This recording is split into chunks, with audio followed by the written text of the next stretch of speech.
Hello everyone. Guys, today our topic is climate of India. What is climate of India?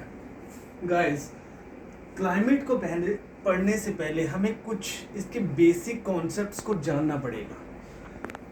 Climate को पढ़ने से पहले इसके basic concepts हैं उनको हमें देखना पड़ेगा.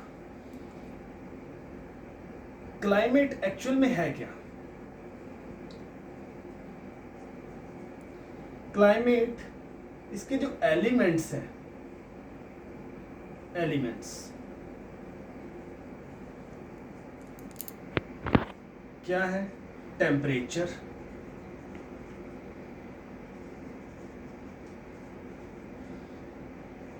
Rainfall,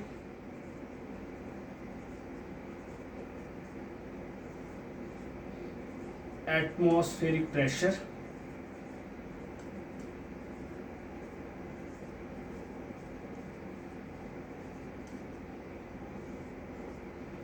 direction of winds and velocity. ठीक, ये जो इसके क्लाइमेट के एलिमेंट्स हैं, एलिमेंट्स इनकी स्टडी करना over a long period of time, एक लंबे समय तक इनकी स्टडी करने को ही हम क्लाइमेट की स्टडी कहते हैं. ठीक है my dear friends. Temperature, rainfall, atmospheric pressure, direction of winds, velocity and direction of winds, इनकी जो over long period of time, एक लंबे समय तक जब हम एक जगह, एक किसी पर्टिकुलर जगह की स्टडी करते हैं कि यहाँ का टेम्परेचर किस तरह का रहता है, रेनफॉल किस तरह का है, एयर प्रेशर किस तरह से रहता है, इसकी डायरेक्शन ऑफ विंड्स, वेलोसिटी किस तरह से इस पर्टिकुलर जगह की, तो वहाँ का हम फिर निकालेंगे कि इसका क्लाइमेट किस तरह का है. तो ये था एक बेसिक कॉन्सेप्ट. आइए और देखते हैं आगे.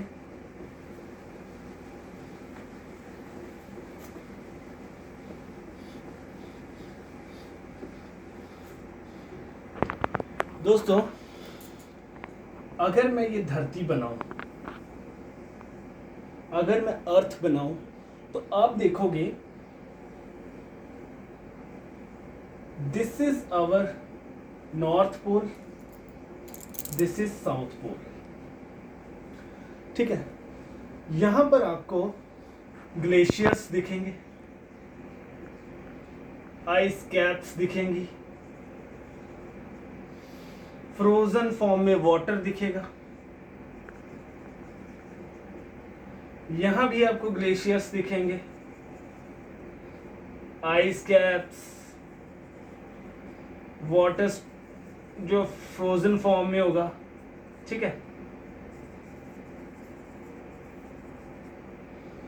लेकिन अगर मैं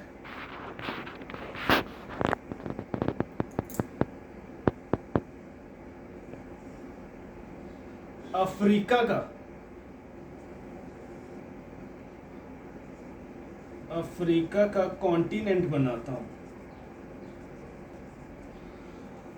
तो यहां माय डियर फ्रेंड्स आपको कोई फ्रोजन फॉर्म में वाटर नहीं दिखेगा, कोई फ्रोजन फॉर्म वाटर नहीं दिखेगा, ना ही आपको यहाँ पे आइस कैप्स दिखेंगी और ना ही यहाँ पे आपको ग्लेशियर्स दिखेंगे. यहाँ पे आपको समर्स ही दिखेंगी through out the year.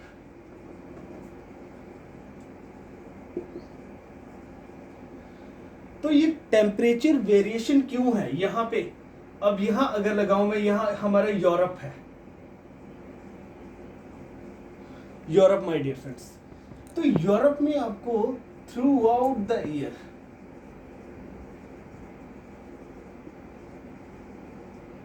Temperature, आपको यहां पे विंटर्स दिखेंगे, कोल्ड वेदर होगा यहाँ का, यहाँ समर्स है, यहाँ पे आइस कैप्स, ग्लेशियर्स. तो ये जो टेम्परेचर की वेरिएशन है हमारे अर्थ में, इसकी स्टडी को ही हम कहते हैं क्लाइमेट की स्टडी करना. ठीक है my dear friends.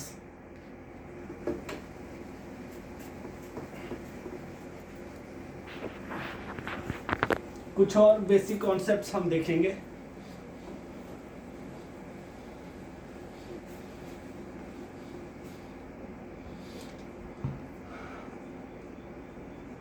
Air pressure,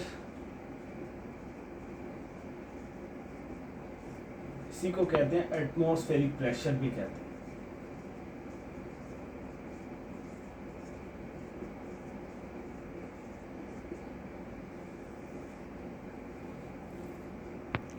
तो एयर प्रेशर और एटमॉस्फेरिक प्रेशर क्या है माय डियर फ्रेंड्स? जैसे ये हमारी सरफेस है, अर्थ सरफेस, यहां पे एयर है, एयर। जब ये एयर का एनवलप टाइप है, ठीक है, ये हमारा, और जो हमारी अर्थ है उसके बीच में क्या है? Gravitational pull.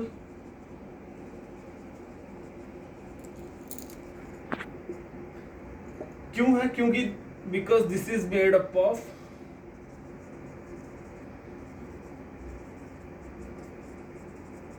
Iron and nickel, ठीक है। यहां पे ग्रेविटेशनल पुल है माय डियर फ्रेंड्स। ये हमारी अर्थ सरफेस है, ये हमारा एयर। जब ग्रेविटेशनल पुल लगेगा, एयर जब खींचेगी, यहां पे कांटेक्ट होगी, तो यहां पर जब एयर जब खींचेगी तो ये लगेगा ग्रेविटेशनल पुल, और इसी को जब ये एयर प्रेशर जब आएगा अर्थ पे, उसी को हम कहते हैं एटमॉस्फेरिक प्रेशर। ठीक है माय डियर फ्रेंड्स। जो हमारा एयर है, इसको जो मेजर करने का जो इंस्ट्रूमेंट है उसको कहते हैं हम बैरोमीटर।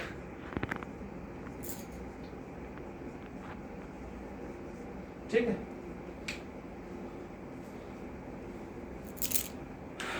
गाइस एक चीज देखिएगा, टेम्परेचर का हमेशा और एयर प्रेशर दोनों का इनवर्स रिलेशनशिप होगा।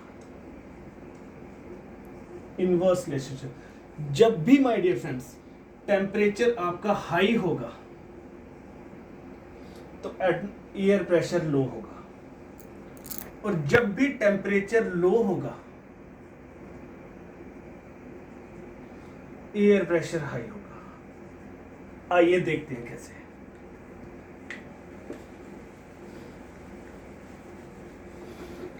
ये है सरफेस अर्थ की, दिस इज एयर। एयर दोस्तों, जब टेम्परेचर हाई होगा इट मीन्स क्या होगी? गर्मी होगी। टेम्परेचर हाई होगा, गर्मी होगी। अर्थ की जो सरफेस है ये क्या होगी? वार्म हो जाएगी। जब ये वार्म होगी, और अर्थ में क्या है? Gravitational pull. ये क्या करती है? खींचती है अपनी तरफ, जो भी चीजें उसको अपनी तरफ खींचेगी।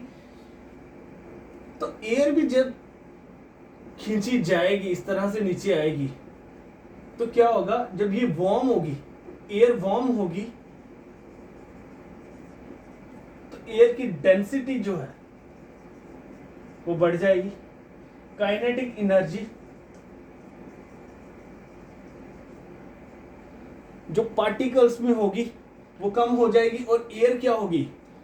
जो एयर के पार्टिकल्स हैं वो क्या होंगे? Will move from each other, और एयर क्या कर जाएगी? राइज कर जाएगी।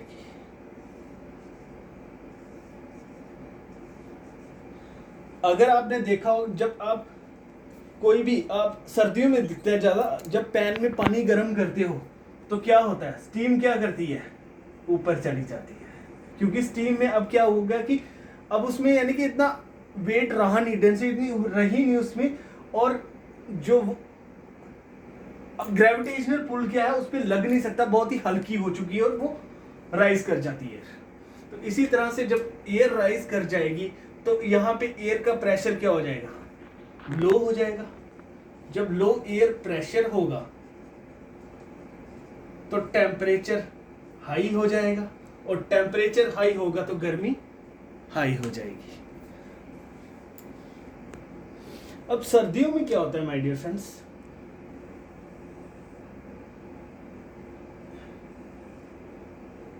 ये हमारा अर्थ सरफेस या एयर, इस वक्त प्रेशर क्या है, यहां पे हाई होगा और टेम्परेचर लो होगा। क्यों? What is the reason behind this? इसमें क्या है कि जब सर्दी होती है तो हम अपनी बॉडी को क्या करते हैं, बॉडी को थोड़ा ऐसे हम ऐसे करते हैं, हीट अब्जॉर्ब करते हैं अपनी बॉडी की, और गर्मियों में हम खुली छोड़ देते हैं। इसी तरह से जब सर्दियों में जो एयर पार्टिकल्स हैं वो कॉन्ट्रैक्ट होते हैं, कॉन्ट्रैक्ट होंगे तो वेट बढ़ेगा, वेट बढ़ेगा तो ग्रेविटेशनल पुल जब लगेगा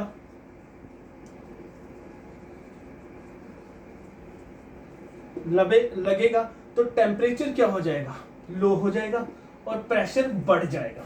जब पार्टिकल्स जब इकट्ठे होंगे और धरती की सरफेस पे जब इकट्ठे होकर वेट बढ़ेगा और कॉन्ट्रैक्ट करके एयर यहाँ पे प्रेशर हाई हो जाएगा एयर का, और टेम्परेचर कम हो जाएगा। ये कुछ बेसिक कॉन्सेप्ट्स हैं, क्लाइमेट को पढ़ने से पहले हमें इनको जानना बहुत जरूरी है गाइस। एक चीज देखी होगी आपने कि विंटर का टाइम चल रहा है, विंटर टाइम में हमारे इंडिया में एक जगह है लद्दाख और एक है तमिलनाडु। विंटर के टाइम में अगर आप लद्दाख जाओगे तो वहां पे आपको जो टेम्परेचर है वो मिलेगा -45 डिग्री सेल्सियस, और तमिलनाडु में उस वक्त होगा 25 डिग्री सेल्सियस टेम्परेचर। इतना वेरिएशन क्यों? Why my dear friends? ये भी इंडिया में, ये भी इंडिया में, टेम्परेचर का वेरिएशन क्यों है? लद्दाख में आप देखोगे यहाँ पे रोड इस वक्त ब्लॉक होंगे, roads blocked, avalanches, heavy snowfall, और यहां पर आप देखोगे तो लोगों ने पंखे लगाए हुए हैं इस वक्त, ठीक है। तो यहाँ पे आपको विंटर के टाइम में यहाँ पे पूरे साल आपको ऐसे लगेगा कि सर्दियां है ही नहीं है, पूरे साल समर से चल रही हैं, और यहाँ पे ग्लेशियर्स इस तरह से एकदम बर्फ ही बर्फ हो जाती है। तो इतना टेम्परेचर वेरिएशन क्यों माय डियर फ्रेंड्स? आइए देखते हैं।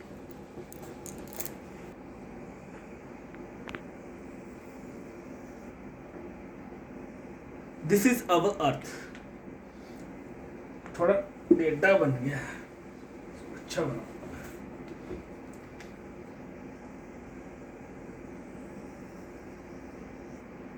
दिस इज अवर अर्थ। हमारी अर्थ को क्या किया गया है, इसको डिवाइड किया गया है 2 इक्वल हाफ्स में, इस तरह से। ये पूरा स्फीयर था, इसको 2 स्फीयर में डिवाइड किया गया है। जिस लाइन से, इमेजिनरी लाइन है एक, ये हम ही ने बनाई हुई है, उसको कहते हैं इक्वेटर, भूमध्य रेखा। आप सिर्फ इक्वेटर याद रखिए, ठीक है। इक्वेटर 0 डिग्री सेल्सियस, इसको नाम दे दिया 0 डिग्री लैटिट्यूड, ठीक है। आप ज्यादा ना देखें आप। तो ये हमारी अर्थ है माय डियर फ्रेंड्स, इसको इक्वेटर कह रहे थे हम, इसको कह देंगे हम नदर्न हेमिस्फीयर। ये आ गया हमारा साउथ में पड़ा तो सदर्न हेमिस्फीयर, ठीक है। कहते हैं कि ये जो इक्वेटर है, इक्वेटर ये पूरे साल सबसे ज्यादा सोलर एनर्जी रिसीव करता है सन के थ्रू। पूरे साल यहां पर ज्यादा, सबसे ज्यादा पूरे other comparison to other areas सबसे ज्यादा हीट एब्जॉर्ब करता है, ये रिसीव करता है। ठीक है, अब इतनी बात कंप्लीट हो गई दोस्तों। ये हमारा अर्थ है, अगर ये हमारा आ गया इक्वेटर। इंडिया कहाँ है माय डियर फ्रेंड्स? इंडिया यहां है।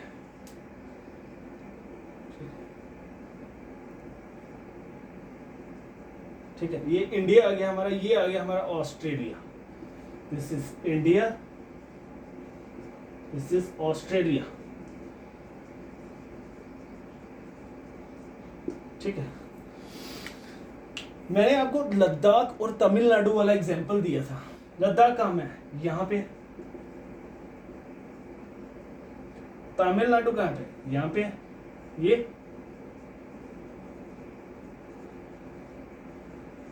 हम बात कर रहे थे कि लद्दाख में इस विंटर के अकॉर्डिंग वहां पे तो बर्फ जमी होती है, काफी रोड ब्लॉक्स होते हैं, आइस कैप्स दिखेंगी। यहाँ पे आपको पंखे लगा के बैठे हुए लोग, यानी कि तो वेरिएशन क्यों है? क्यों वेरिएशन अब पता लगा आपको?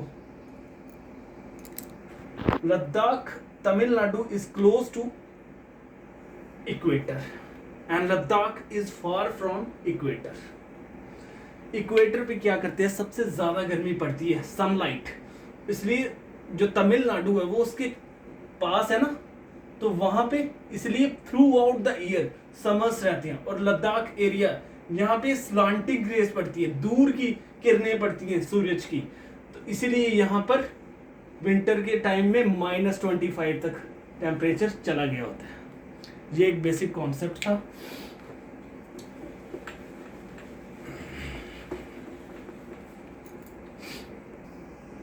This is our earth, this is equator. क्या किया हमने? इमेजिनरी लाइंस कुछ ड्रॉ की हैं हमारे यहाँ पे। इसी तरह से क्या किया है, 1 डिग्री से लेकर, ये 0 डिग्री है हमारा, 1 डिग्री से लेकर यहाँ तक गई है हमारी 90 डिग्री तक। ठीक है, और नीचे भी इन्होंने क्या किया, 90 डिग्री, 1 डिग्री का एंगल बना के 90 डिग्री तक यहाँ तक आता है। ये बना 90 डिग्री का एंगल और ये बना 90 डिग्री का एंगल। ठीक है, तो टोटल 180 ये लैटिट्यूड्स इन्होंने ड्रॉ की हैं इसमें, लैटिट्यूड्स। अब हम क्या देख रहे थे कि हमारा, ठीक है, हमने क्या देखना था, ये हमारा अर्थ था, ये हमारा इंडिया है, ये ऑस्ट्रेलिया है। अब यहीं पे 23.5 डिग्री पे एक इमेजिनरी लाइन और खरीदी है, इन्होंने बनाई थी, जिसका नाम दिया इन्होंने ट्रॉपिक ऑफ कैंसर। और यहां पर एक और लाइन ड्रॉ की जिसको नाम दिया ट्रॉपिक ऑफ कैप्रिकॉर्न। क्लाइमेट आपको तभी समझ आएगा जब ये कॉन्सेप्ट समझ आएंगे माय डियर फ्रेंड्स, तो इसको ध्यान से एक बार देखिएगा। ट्रॉपिक ऑफ कैंसर क्या कर रहा है? कट्स इंडिया इनटू 2 हाफ्स, बीच में से कट करके जा रहा है, और ट्रॉपिक ऑफ कैप्रिकॉर्न बीच में से ऑस्ट्रेलिया को काट के जा रहा है। ठीक है, अब ये हमारा इक्वेटर है जो सबसे ज्यादा, तो इस ये जो यहां से लेकर 23.5 degree, 23.5 degree,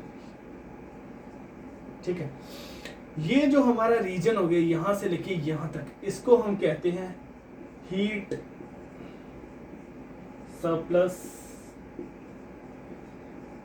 reason, torrid zone. ठीक है, और ये जो ऊपर हमारे आ गया, ये जो एरिया है इसको कहेंगे हम, यहां पे क्या होगा, यहां पे जो सन की है स्लांटिंग रेज पड़ेगी,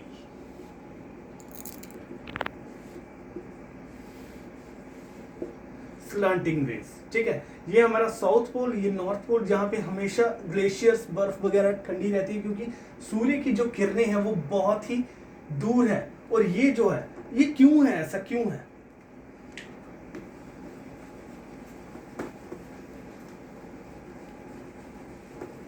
कॉन्सेप्ट.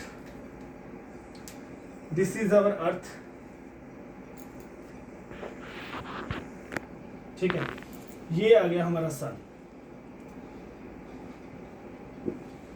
एक मिनट गाइस, समझाऊंगा मैं आपको अच्छे से कि आपको अच्छे से समझ आए.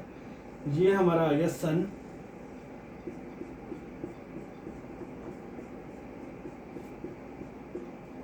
और ये आ गई हमारी अर्थ.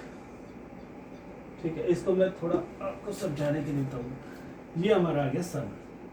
ठीक है, इसकी रोशनी पड़ती है. अगर अर्थ की सरफेस इस तरह से एकदम होती है तो सभी जगह एक जगह टेम्परेचर रहना था. एक जैसा टेम्परेचर रहना था. कोई एरिया में फर्क ही नहीं होना था.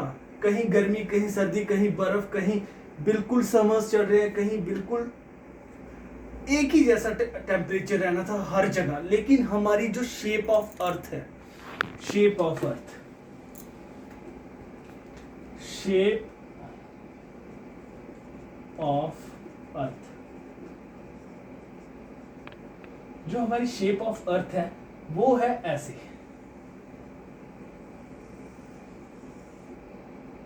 This is bulge at equator and flattened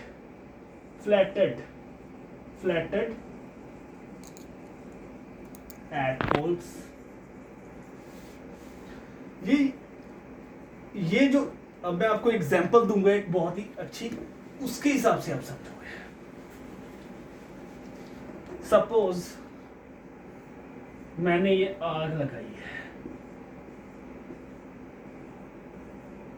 ये क्या है? आग लगाई है. ठीक है, एक बंदा नंबर 1 बैठा है यहाँ पे, दूसरा बंदा बैठा है यहाँ पे, तीसरा बैठा है यहाँ पे, और चौथा बैठा है यहाँ पे. आग लगी है यहाँ पे. आप मुझे ये बताओ कि सबसे पहले किसकी बॉडी वार्म होगी? इसकी होगी जो सबसे पास है, या इसकी होगी जो सबसे दूर है? इसकी होगी ना. इसी तरह से ये जो हमारी अर्थ है, ये जब सूर्य देवता है हमारे यहाँ पे, ये जो रीजन है मैंने आपको बताया हीट सरप्लस जोन, इक्वेटर पे सबसे ज्यादा गर्मी छोड़ता है. और सन, ठीक है, ये पास है इनके, और ये जो है दूर. इसीलिए यहाँ पर ज्यादा गर्मी पड़ती है और यहाँ पर हमेशा आपको दिखते हैं नॉर्थ पोल और साउथ पोल पे हमेशा बर्फ जमी रहती है. ये समझाना चाहता था मैं आपको. तो इसी तरह से हमारी जो अर्थ है, this is Tropic of Cancer, this is Tropic of Capricorn, this is equator. ये हमारा सन. ठीक है, इसकी सबसे ज्यादा जो रेज पड़ती हैं वो इन रीजन में पड़ती हैं, हीट सरप्लस रीजन, इसलिए इसको कहते हैं. और यहाँ पे बहुत कम पड़ती हैं, बहुत स्लांटिंग रेज पड़ती हैं, तो यहाँ पे हमेशा बर्फ वगैरह जमी रहती है. ठीक है, got it? Getting my point? तो ये जो ट्रॉपिक ऑफ कैंसर है, इंडिया कहाँ पे है? यहाँ पे. ऑस्ट्रेलिया कहाँ पे? यहाँ पे. ठीक है, India, Tropic of Cancer cuts India into 2 halves and Tropic of Capricorn cuts Australia into 2 halves. इस चीज को मैं कनेक्ट करूंगा अगले वीडियो में. तो ये हमारे क्लाइमेट के कुछ बेसिक कॉन्सेप्ट्स थे. आपको ध्यान से इस वीडियो को देखना और ये कॉन्सेप्ट्स क्लियर करने हैं. Thank you very much guys.